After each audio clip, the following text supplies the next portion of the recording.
인투이티브 머신즈, 티커명 LUNR.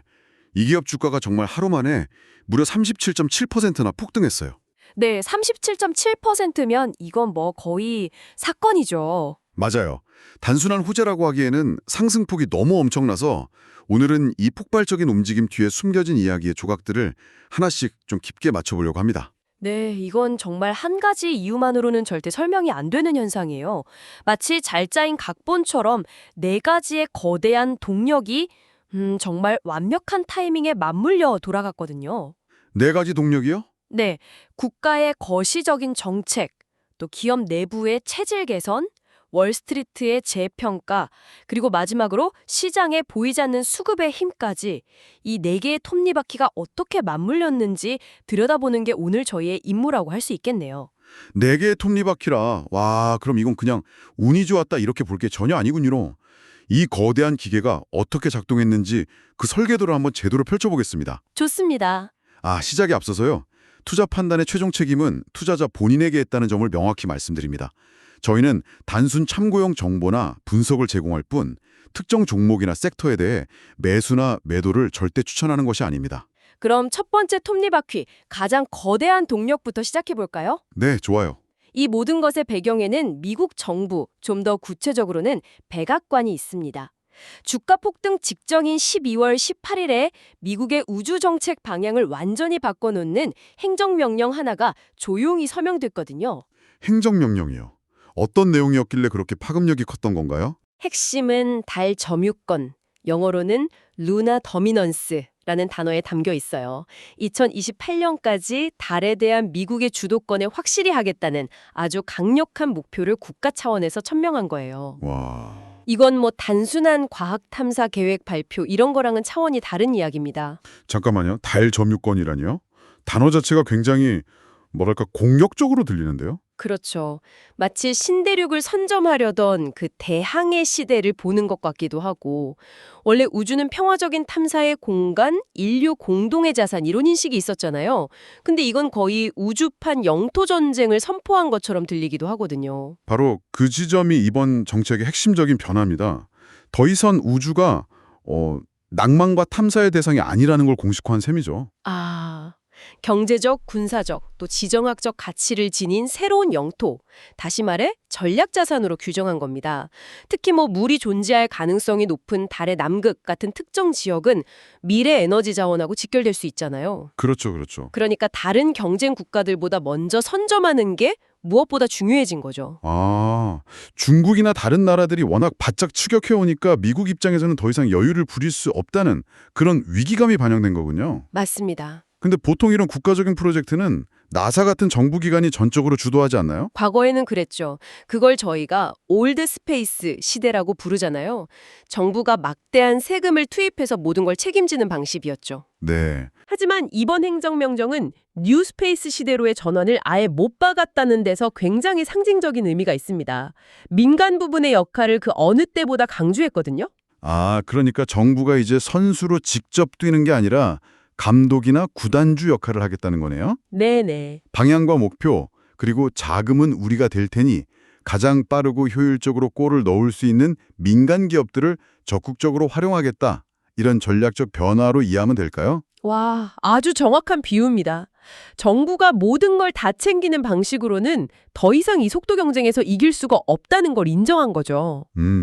정부는 거대한 플랫폼을 깔아주고 그 위에서 인투이티브 머신즈 같은 민간 기업들이 마음껏 혁신하고 경쟁하면서 시너지를 내라는 겁니다. 그렇군요. 바로 이런 거대한 패러다임의 전환 속에서 2024년과 2025년에 연달아 달 착륙에 성공한 인투이티브 머신즈는 그야말로 준비된 플레이어였던 셈이죠. 타이밍이 정말. 네, 정부가 이제부터 민간 달 탐사 기업을 전폭적으로 밀어주겠다고 선언한 바로 그 순간에 저희가 바로 그 일을 가장 성공적으로 해낸 기업입니다라고 실력으로 딱 증명해 보였으니까요. 타이밍이 정말 기가 막히네요. 정책이라는 거대한 순풍이 불기 시작한 바로 그 시점에 가장 튼튼한 돛을 달고 항해 준비를 마친 배가 바로 인투이티브 머신즈였다는 거군요. 맞습니다. 그래서 시장은 이 기업을 더 이상 단순한 우주 벤처 중 하나가 아니라 미국의 국가 전략을 최전선에서 실행하는 핵심 파트너로 인식하기 시작한 겁니다. 이게 바로 첫 번째 톱니바퀴, 즉 거시적인 정책의 힘입니다. 와, 국가적인 지원이라는 엄청난 순풍이 불기 시작했다는 건 알겠습니다. 하지만 바람이 아무리 강하게 불어도 배 자체가 튼튼하지 않으면 소용없잖아요. 좋은 지적입니다. 인투이티브 머신즈라는 이 배는 과연 이 거대한 기회를 감당할 만큼 튼튼하게 만들어졌는지 그 내부를 좀 더 자세히 들여다보고 싶네요. 네, 그게 바로 두 번째 톱니바퀴, 비즈니스 모델의 진화와 연결됩니다. 월가의 분석가들이 이 기업에 열광하기 시작한 진짜 이유는 인투이티브 머신즈가 더 이상 달에 화물을 한 번 실어 나르고 끝내는 그런 일회성 프로젝트 기업이 아니라는 점을 간파했기 때문이에요. 일회성 프로젝트가 아니라면요? 사실 우주선을 한 번 쏘아 올리는 것 자체가 너무 거대한 이벤트처럼 보여서 여기서 어떻게 지속적인 사업 모델이 나올 수 있을지 잘 상상이 안 가거든요. 바로 그 고정관념을 깨고 있다는 점에서 높은 점수를 받고 있는 거죠. 이들의 전략은 단순히 화물을 달까지 배송하는 랜더 사업에서 멈추지 않습니다. 아, 그게 끝이 아니군요. 네, 그건 기술력을 증명하기 위한 첫 단계였을 뿐이에요. 이제는 그 다음 단계를 보고 있습니다. 달 표면을 돌아다니는 월면차, LTV 사업, 그리고 더 나아가서는 달에서 데이터를 주고받는 통신 및 데이터 중개 서비스까지 사업 포트폴리오를 확장하고 있거든요. 아, 그러니까 이 회사는 단순히 우주 이삿짐 센터가 되겠다는 게 아니군요. 그렇죠. 달에 통신망을 깔고 도로를 만드는? 뭐랄까, 달에 KT나 현대건설이 되겠다는 거네요. 이거 완전히 다른 차원의 사업인데요? 바로 그겁니다. 달의 인프라 사업자가 되겠다는 거예요. 이게 왜 중요하냐면 매출의 성격이 완전히 바뀌기 때문입니다. 매출의 성격이요? 네, 과거의 달 착륙 미션들은 기술력을 증명하기 위한 일회성 계약, 즉 원오프 성격이 강했다면 이제는 한 번 구축한 통신망이나 월면차를 통해 반복적이고 확장 가능한, 그러니까 스케일업을 한 서비스 매출을 만들어내는 구조로 진화하는 겁니다. 예를 들면 통신 서비스 같은 경우엔 앞으로 달에 가게 될 다른 나라나 다른 기업의 탐사선들도 인투이티브 머신즈의 통신망을 이용하고 사용료를 내게 될 수도 있다는 거군요. 정확합니다. 지구에서 통신사들이 기지국 깔아놓고 통신 요금 맞는 것과 똑같은 비즈니스 모델이네요. 맞아요. 그렇게 되면 매번 로켓을 쏠 때면 큰 돈을 버는 구조가 아니라 달에서의 경제 활동이 활발해질수록 지속적으로 수익이 발생하는 안정적인 현금 흐름을 창출할 수 있게 되죠. 투자자들이 가장 좋아하는 예측 가능한 구독 경제 모델과 유사한 형태가 되는 겁니다. 와, 그건 정말 생각했던 것보다 훨씬 더 큰 이야기네요. 그런데 그런 장밋빛 미래가 그저 계획에 그치는 게 아니라 실제로 회사가 그 방향으로 가고 있다는 구체적인 증거가 있나요? 우리 이렇게 될 겁니다 라는 스토리만 파는 회사들은 많잖아요. 물론 있습니다. 가장 확실한 증거는 바로 압도적인 수주 잔고, 즉 백로그입니다. 수주 잔고? 네, 현재 인투이티브 머신즈가 확보한 수주 잔고는 약 10억 달러, 우리 돈으로 1조 3천억 원이 훌쩍 넘습니다. 10억 달러요? 잠깐만요. 당시 회사 전체 시가총액의 2배가 넘는 금액 아닌가요? 맞습니다. 바로 그 점이죠. 이 숫자는 우리는 꿈만 꾸는 회사가 아니라 앞으로 몇 년치의 일감을 이미 확보해둔 회사라는 것을 시장에 보여주는 가장 강력한 신뢰의 증표입니다.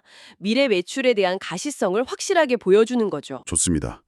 국가정책이라는 배경도 든든하고 회사 스스로도 일회성 기업에서 지속가능한 플랫폼 기업으로 진화하고 있다는 증거까지 확인했습니다. 펀더멘탈은 확실히 탄탄해지고 있는 것 같은데 시장은 종종 이런 변화를 좀 뒤늦게 알아차리곤 하잖아요. 그렇죠. 이 단단한 가치를 시장 참여자들이 갑자기 깨닫게 만든 결정적인 계기, 즉 세 번째 톱니바퀴는 무엇이었나요? 바로 월스트리트의 재평가였습니다. 아무리 좋은 기업이라도 월가의 유력 분석가들이 주목해주지 않으면 투자자들의 시야에 들어오기 어렵거든요. 그 기폭제 역할을 한 것이 바로 투자은행 키뱅크가 발표한 보고서였어요. 아, 그 유명한 보고서.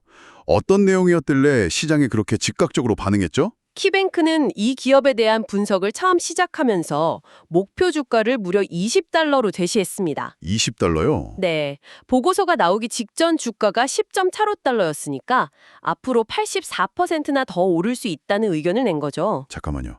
84%요? 그건 그냥 이 회사 좋습니다 수준의 의견이 아니네요. 전혀 아니죠. 거의 여러분, 지금 이 주식을 완전히 잘못 보고 있습니다. 가치가 2배는 되어야 정상입니다. 라고 시장에 대고 소리친 것과 마찬가지인데요. 맞습니다. 이런 공격적인 목표 주가는 그 자체로 엄청난 뉴스가 되죠. 투자자들은 우리가 놓치고 있는 무언가를 저들은 발견했구나 라고 생각하게 만들고요. 물론 보고서의 논리도 우리가 앞서 이야기한 두 가지, 즉 정부 정책의 수혜와 비즈니스 모델의 진화를 근거로 아주 탄탄하게 뒷받침됐고요. 그런데 보고서 내용 자체의 논리도 중요하지만 그걸 발표한 주체가 키뱅크라는 대형 투자은행이라는 점도 중요하게 작용했을 것 같아요. 아주 중요한 포인트입니다. 단순히 목표가가 높다는 것 이상의 의미가 있어요. 어떤 의미죠? 수많은 대형 기관 투자자나 펀드들은 내부 규정상 신뢰할 만한 투자은행이 분석 보고서를 내는 소위 커버리지에 포함된 종목에만 투자할 수 있는 경우가 많거든요. 아, 그렇군요. 키뱅크 같은 곳이 분석을 시작했다는 건 그동안 이 주식을 쳐다보지도 않던 큰 손들이 시장에 진입할 수 있는 문이 열렸다는 강력한 신호이기도 합니다. 새로운 자금 유입에 대한 기대감을 폭발시킨 거죠. 일종의 품질 보증 마크를 딱 붙여준 셈이군요.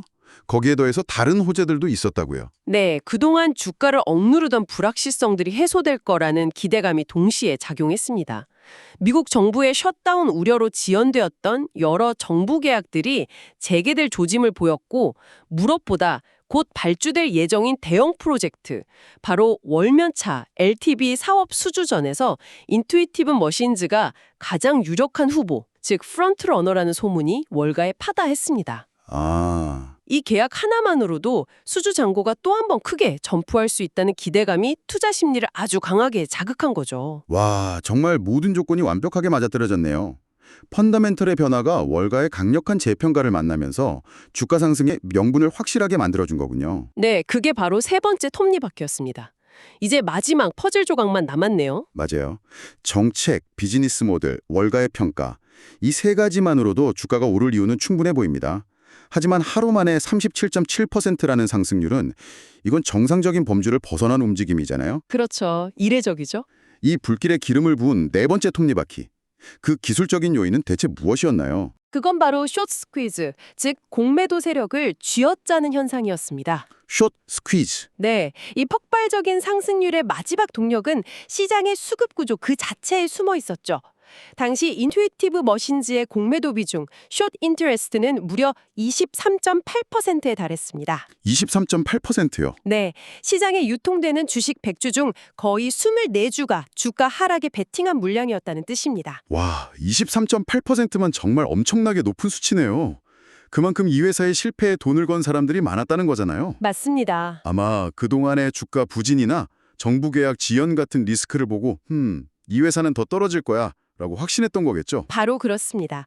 그런데 그들의 예상과 정확히 반대되는 방향으로 백악관 발표와 키뱅크 보고서라는 초대형 호재들이 연달아 터진 겁니다. 아, 주가가 급등하기 시작하자 주가 하락에 베팅했던 공매도 세력들은 순식간에 패닉에 빠졌습니다. 공매도는 주가가 오르면 손실이 무한대로 커질 수 있으니까요. 전형적인 공매도에 덫에 걸린 거군요. 주가가 오를수록 손실이 눈덩이처럼 불어나니 손절매를 하기 위해 빌려서 팔았던 주식을 다시 사들여야만 하는 상황에 몰린 거네요. 맞습니다. 그들이 손실을 줄이기 위해 주식을 다시 사는 행위를 숏 커버링이라고 하죠. 그런데 문제는 공매도 분량이 워낙 많다 보니 모두가 동시에 출구로 몰려든 겁니다. 와, 원래 주식을 사려던 투자자들의 매수세에 더해 주가 하락에 베팅했다가 망연자실한 공매도 세력들의 울며 겨자 먹기식 매수세까지 더해지니 매수세가 그야말로 폭발해버린 거죠. 팔았던 주식을 더 비싼 값에 다시 사야 하니 그들의 매수 행위가 오히려 주가를 더 밀어 올리고 그로 인해 손실이 더 커져서 더 다급하게 주식을 사야 하는 정말 끔찍한 악순환이 발생한 거군요. 정확합니다. 그게 바로 숏 스퀴즈의 메커니즘이죠. 여기에 불을 지핀 것이 또 있었습니다. 또 있었어요? 네, 바로 개인 투자자들이었어요. 장시작 전 프리마켓에서부터 주가가 8% 갭상승으로 출발하자 이 현상이 레딧이나 트위터 같은 소셜미디어를 통해 삽시간에 퍼져나갔습니다. 소셜미디어? 네, 공매도 비율 높은 주식에 엄청난 호재가 떴다. 다 같이 매수해서 공매도 세력을 응징하자는 식의 분위기가 형성된 거죠. 이른바 밈주식, 밈스탁 현상과 비슷한 흐름이네요. 네, 그런 성격이 분명히 있었습니다. 소셜미디어를 중심으로 형성된 높은 관심, 즉 리테일 보즈가 거래량을 폭발시켰고 이 엄청난 거래량이 장중 내내 상승 모멘텀을 유지시키는 강력한 연료 역할을 했습니다. 와, 정리하자면 월가의 재평가로 시작된 불시에 공매도 세력의 숏 커버링이 기름을 붓고 개인 투자자들의 열기가 그 불길을 활활 타오르게 만든 형국이었죠. 그런데 정말 흥미로운 점은 그렇게 하루 만에 37.7%나 폭등했는데도 그 시점의 연간 수익률은 여전히 마이너스 18%였다는 사실이에요. 이게 참 역설적이네요. 그 역설이 오히려 마지막 매수 심리를 자극하는 요인이 됐습니다. 아, 어떡해요? 투자자들 입장에서는 아니 이렇게 엄청난 호재들이 터졌는데도 아직 연초보다 싸다고 그렇다면 지금이 바로 바닥을 찍고 대세 상승을 시작하는 첫날이 아닐까 하는 심리가 작용한 거죠. 아직도 늦지 않았다는 인식이군요. 네, 그게 저점 매수세를 유입시키는 마지막 촉매제가 된 셈입니다. 와, 정말 대단하네요. 모든 조각이 하나의 그림으로 맞춰지는 느낌입니다. 정리해보면 인투이티브 머신즈의 주가 폭등은 그야말로 퍼펙트 스톰이라는 표현이 딱 들어맞는 사건이었군요. 네, 정부의 정책적 의지라는 거대한 바람이 불고 월가의 긍정적 재평가라는 새로운 돛이 펼쳐졌으며 지속 가능한 비즈니스 모델이라는 튼튼한 선체가 그 바람을 감당할 준비를 마친 상태에서 숏 스퀴즈라는 강력한 수급의 파도가 배를 순식간에 밀어올린 그야말로 완벽한 폭풍의 결과라고 할 수 있습니다. 이 네 가지 요소 중 단 하나라도 빠졌다면 이런 경이적인 상승률은 불가능했을 겁니다. 특히 저는 오늘 이야기 중에서 이 기업이 단순한 우주 테마주를 넘어 10억 달러라는 구체적인 수주 잔고를 바탕으로 달에서 지속적인 서비스 매출을 만들려는 비전을 가졌다는 점이 가장 인상 깊었습니다. 이게 단기적인 주가 급등 너머에서 이 기업의 장기적인 가치를 다시 보게 만드는 핵심인 것 같네요. 맞습니다. 단기적인 수급 현상 너머에 있는 기업의 근본적인 체질 개선과 성장 스토리를 함께 읽어내는 것이 이번 사례의 핵심 교훈일 겁니다. 그렇다면 이 모든 요소가 결합된 완벽한 폭풍이 한 차례 지나간 지금, 이 폭풍의 한가운데에 있었던 당신이라면 앞으로 무엇을 가장 유심히 지켜보시겠어요? 이제 시장의 관심은 단기적인 수급 이슈에서 다시 펀더멘털로 돌아올 겁니다. 폭풍이 지나간 후 인투이티브 머신스의 진정한 가치는 결국 그들이 약속한 것을 실행에 옮길 수 있느냐에 달려 있겠죠? 실행력. 통신 서비스 같은 새로운 사업을 성공적으로 안착시켜서 달의 인프라 사업자라는 비전을 현실로 만들 수 있는지, 달 탐사라는 인류의 거대한 꿈이 변동성 높은 테마가 아니라 지속 가능한 비즈니스로 자리 잡을 수 있을지 그 과정을 냉정하게 지켜보는 것이 앞으로의 가장 중요한 관전 포인트가 될 것 같습니다. 다시 한번 말씀드리지만 투자 판단의 최종 책임은 투자자 본인에게 있다는 점을 명확히 말씀드립니다. 저희는 단순 참고형 정보나 분석을 제공할 뿐 특정 종목이나 섹터에 대해 매수나 매도를 절대 추천하는 것이 아닙니다. 항상 여러분의 성공 투자를 기원합니다. 내용이 좋으셨다면 구독, 좋아요 부탁합니다.